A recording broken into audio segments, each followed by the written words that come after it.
Sir ఇప్పుడు మీరు నాకు కోచింగ్ ఇచ్చారు, ప్లస్ ఈ గురుకులం మెటీరియల్ కూడా ఇచ్చారు సార్. ఎన్సీఆర్టీ బేస్డ్ నోట్స్ మీరు తయారు చేసినవి, నేను ఇవి కూడా చదివాను సార్. తర్వాత మీరు కొన్ని చెప్పారు కదా సార్ నాకు రిఫరెన్స్ బుక్స్, అవి కూడా చదివి ఈ నోట్స్లన్నీ నేను రాశాను సార్. ఇప్పుడు తర్వాత నేను ఏం చేయమంటారు సార్ నెక్స్ట్ ప్రిపరేషన్లో? ఇప్పుడు బేసికల్గా చూడండి, ఇప్పుడు ఇవి మేము ఇచ్చిన మెటీరియల్స్ అంటే దాదాపు 8 వాల్యూమ్స్ మేము ఎన్సీఆర్టీఎల్ని ప్రధానంగా 11th and 12th ఎన్సీఆర్టీఎల్ని ఎక్కువగా బేస్ చేసుకొని మెటీరియల్ తయారు చేసాం మేము.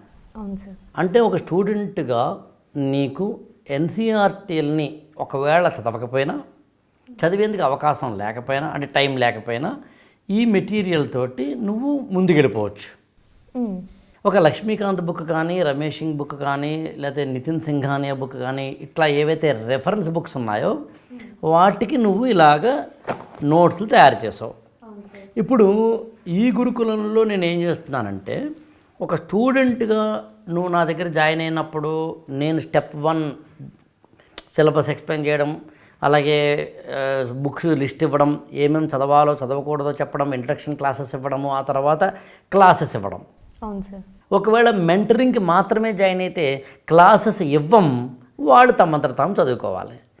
అలా ఒకవేళ క్లాసెస్కి అంటే కోచింగ్కి జాయిన్ అయితే క్లాసెస్ కూడా వింటున్నారు కాబట్టి క్లాస్ నోట్స్ రాసుకుంటారు. ఇప్పుడు నువ్వు తెచ్చిన వాటిలో క్లాస్ నోట్స్లు ఉన్నాయి, రిఫరెన్స్ పుస్తకాల నోట్స్లు ఉన్నాయి, ఇవన్నీ ఉన్నాయి. నీకు గుర్తుందో లేదో, ఈ మొత్తం టోటల్ మన యొక్క జర్నీలో నేను అనేక క్లాసుల్లో నోట్స్లు ఎలా రాసుకోవాలి, ఈవెన్ లేదా మధ్యలో ఎప్పుడైనా నన్ను కలిసినప్పుడు లేదా టెలిఫోనిక్ కాన్వర్జేషన్లోనో నోట్స్లు ఎలా రాయాలి అనేవి చెప్తూ ఉంటాం. ఇప్పుడు నువ్వు ఇలా నోట్స్లు రాసిన తర్వాత ఇవి సరిగ్గా రాసావా లేదా, ఎంతంత రాసావు, ఎలా రాసావు అనే దాని సంబంధించి కొంత అవగాహన కలుగుతుంది. నోట్స్ మేకింగ్ అనేది ఈ మొత్తం చదివితే 3 స్టేజెస్ లేదా 3 టైప్స్ అని మనకు అర్థమవుతుంది. ఇప్పటి నీకు కూడా అర్థమవుతుంది, ఎందుకంటే దాదాపుగా ఇన్ని నోట్స్లు రాసిన తర్వాత. అందులో ఒకటి ఏంటంటే, కొన్ని నోట్స్లని యాజ్ ఈజ్గా టెక్స్ట్ బుక్లో ఉన్నది దింపేస్తున్నామా అన్నంతగా రాస్తాం.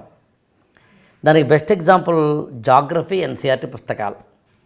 అంటే మొత్తం రాసేస్తున్నాం ఏంటి అన్నట్టుగా ఉంటుంది, బట్ రాసుకుంటే మంచిది.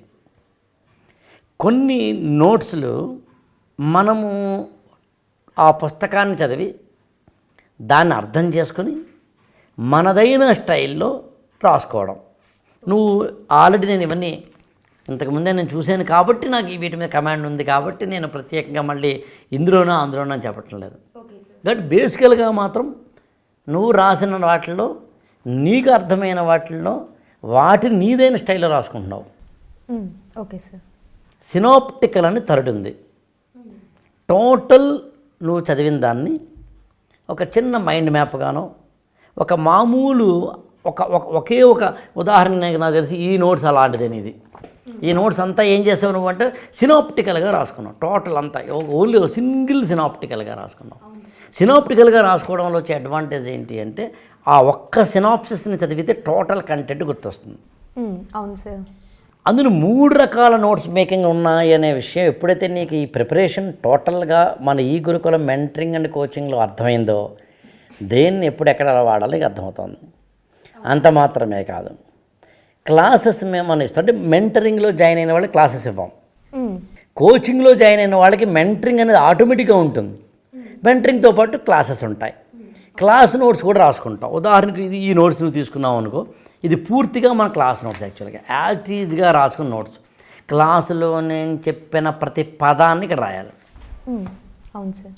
ఇలా రాయడం వల్ల ఏమవుతుంది, నీకు అసలు ఏది చదవాలి, ఏం చదవకూడదు, ఎలా చదవాలి అనే వాటితో పాటు కంటెంట్ ఏ విధంగా ఉంది ఇలాంటివి మనకు అర్థమవుతాయి.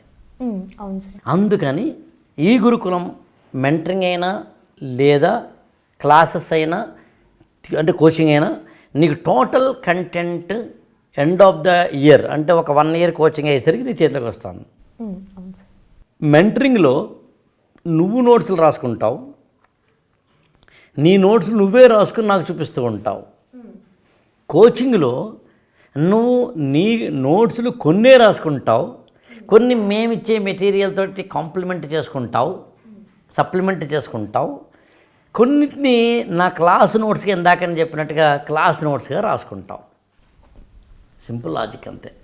At the end of the day నువ్వు అర్థం చేసుకోవాల్సింది, కోచింగ్ అయినా మెంటరింగ్ అయినా ఆన్లైన్లో 1 year అయ్యేసరికి నీ దగ్గర ఇన్ని ఆయుధాలు తయారయ్యాయా లేదా, వీటిని యూపీఎస్సీ స్టాండర్డ్లో నువ్వు చదివావా లేదా, చదివిన దాన్ని అర్థం చేసుకున్నావా లేదా, దాని ఆధారం చేసుకుని టెస్ట్ సిరీస్, దాని ఆధారం చేసుకునే అసైన్మెంట్స్, దాని ఆధారం చేసుకునే స్కిల్ డెవలప్మెంట్లోకి వెళ్ళావా లేదా అన్నది point. Simple logic. Okay sir. ఇప్పటి నుంచి నేనేం చేయాలి సార్ నెక్స్ట్?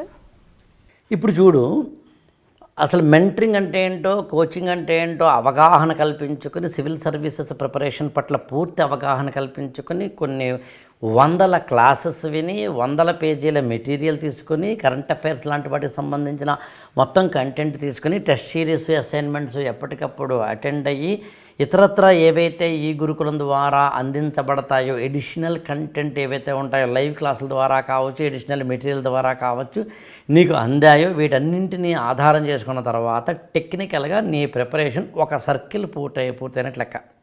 Okay sir. ఎప్పటి నుంచి రివిజన్ చేయాలి. రివిజన్లు ఎలా చేయాలంటే, ఈ నోట్స్ అన్నీ ఒక టైం టేబుల్ పెట్టుకుని చదవడం మొదలు పెట్టాలి. ఈ రెగ్యులర్గా మనం ఆల్రెడీ రాసేసుకున్న వాటిని ఒక రెగ్యులర్ టైం టేబుల్ పెట్టుకుని చదువుకుంటూ కరెంట్ అఫైర్స్ని యాడ్ ఆన్ చేసుకుంటూ వెళ్ళాలి. అంటే ఈ రాసినవి రివిజన్ ప్లస్ కరెంట్ అఫైర్స్ అనే రెండింటి కలయికే నెక్స్ట్ స్టెప్. ఓకే సార్, ఇదంతా జరిగిన తర్వాత మళ్ళీ నేను మీ దగ్గర జాయిన్ అవ్వాలా సార్? మళ్ళీ నెక్స్ట్ నేను వేసే స్టెప్కి మామూలుగా ఏ కోచింగ్ సెంటర్ అయినా అలాగే ఈ గురుకులమైనా 1 year ఇస్తుంది కోచింగ్. ఒకసారి కట్టబడిన ఒక ఫీజుకి 1 year కోచింగ్ ఉంటుంది. ఆ తర్వాత కోచింగ్ నుంచి డిస్పర్స్ అయిపోవడం జరుగుతుంది. ఈ గురుకులంలో కూడా అంతే. కోచింగ్ అయిపోయింది, ఇన్ని నోట్స్లు రాసుకున్నారు, ఎలా చదవాలో చెప్తాను, ఎలా చదవాలో ఆల్రెడీ చెప్పాను, రివిజన్లు చేసుకుంటూ వెళతారు. కరెంట్ అఫైర్స్ సపోర్ట్ మాత్రం ఈ గురుకులం ఇస్తుంది. Daily current affairs old students కూడా ఇస్తాం కాబట్టి. Okay sir. అయితే కొంతమంది రివిజన్ టైం టేబుల్ కావాలి సార్ అని అడుగుతారు. వాళ్ళకి ఎలా రివిజన్ చేయాలో టెలిఫోనిక్లో కానీ కలిసినప్పుడు కానీ నేను ఎలా వేసుకోవాలో గైడ్ చేసి వాళ్ళ చేత వేయించి ఒకసారి నేను చెక్ చేసి వెళ్ళిపోమంటాను. కానీ కొంతమంది స్టూడెంట్స్, సార్ ఎక్కడో ఓకే, ఎలా చదవాలో చెప్పారు మీరు, ఏం చదవాలో చెప్పారు మీరు, ఎందుకు చదవాలో చెప్పారు మీరు, సోర్సెస్ ఏంటో రిసోర్సెస్ ఏంటో చెప్పారు మీరు, కానీ ఇన్ని చెప్పినా ఇంకా నాకు ఎక్కడో కొంచెం అంత పట్టుబడలేదు సార్, ఇది కాన్సెప్ట్స్ మీద కావచ్చు, లేకపోతే ముఖ్యంగా ఓరియంటేషన్ ఆఫ్ యూపీఎస్సీ మీద కావచ్చు అనుకున్న వాళ్ళు మళ్ళీ జాయిన్ అవుతారు. నేను సాధారణంగా మళ్ళీ జాయిన్ అవ్వడానికి పెద్దగా ఐ డోంట్ ఏమంటుందని ఎంకరేజ్. ఆల్రెడీ నేర్చుకున్నారు కదా మళ్ళీ ఎందుకని. బట్ కొంతమంది జాయిన్ అయిన వాళ్ళు ఉంటుంటారు. అలా రెండోసారి జాయిన్ అయినప్పుడు నేను ఏం చేస్తానంటే, సరే రెండోసారి జాయిన్ అయ్యారు, మరి తర్వాత మళ్ళీ 3సారి జాయిన్ అవుతారా అంటే, లైఫ్ లాంగ్ IAS అయ్యేంత వరకు ప్రతి ఏడాది రీజాయిన్ అవ్వడం ఎందుకు, అయితే పని చేయండి అని నేనేం చేస్తానంటే, టిల్ ముస్సోరి మీరు IAS అయ్యేంత వరకు ఇంకో ఇంతని పే చేసుకోండి, ఇంతని ఉండండి, IAS అయ్యేంత వరకు ఓ పక్కన రివిజన్లు, ఇంకో పక్కన classes, additional classes, current affairs, additional test series, additional assignments ఇవన్నీ మీకు లభ్యమవుతాయని చెప్తూ ఉంటాం. అట్లా